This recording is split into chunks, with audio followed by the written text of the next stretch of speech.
Much. I miss you. बात के लिए माफ कर दीजिएगा, लेकिन मैं वापस नहीं जाऊंगी। उस चोरी में उन्हीं का हाथ था, शायद दोनों का। जो खत्म करते हैं ना, उसको बस ठीक करते हैं। आपका घर जो आपने अपनी मेहनत से बनाया था। शुक्रगुजार होंगी। किया ना, उसके बाद तुम्हारा हमारा कोई रिश्ता नहीं है। इफ्तिखार से माफ़ी मांगने के बाद इफ्तिखार साहब और शगुफ्ता शर्जीना के पास भी माफ़ी मांगने के लिए आएंगे।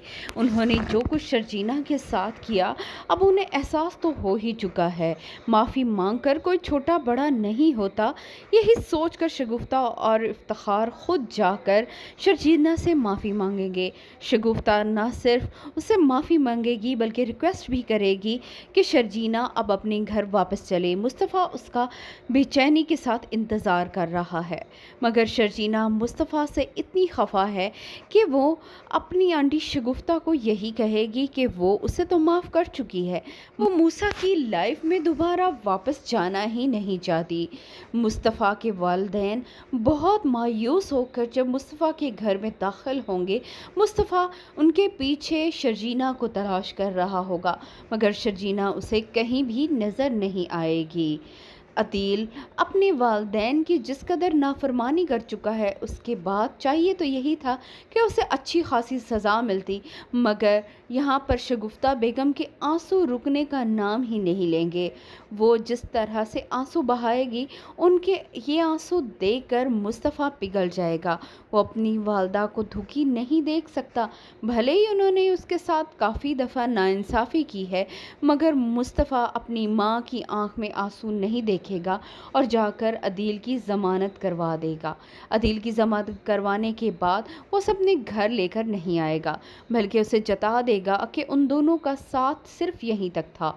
उसे वो बातें, वो हरकतें कभी भी नहीं भूल सकती जो कि उसके भाई ने उसके साथ की थी।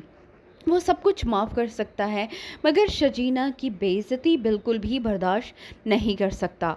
अदील तो अपना सा मुंह लेकर रह जाएगा। वहीं पर इफ्तिखार साहब के लिए एक और बड़ी खुशखबरी होगी। मुस्तफ़ा उन्हें उनका वो घर लौटा देगा जो कि अदील बेच चुका था। अपने बेटे की इस कामयाबी के पीछे दोनों बहुत ही खुश होंगे। शगुफ्ता बेगम और इफ्तिखार साहब ने कभी सोचा भी नहीं था कि मुस्तफ़ा इस कदर जल्द तरक्की करेगा और उसके पास इतना सब कुछ आ जाएगा। वो तो हमेशा से ही उसे निकम्मा और निखट्टू इंसान ही समझते थे।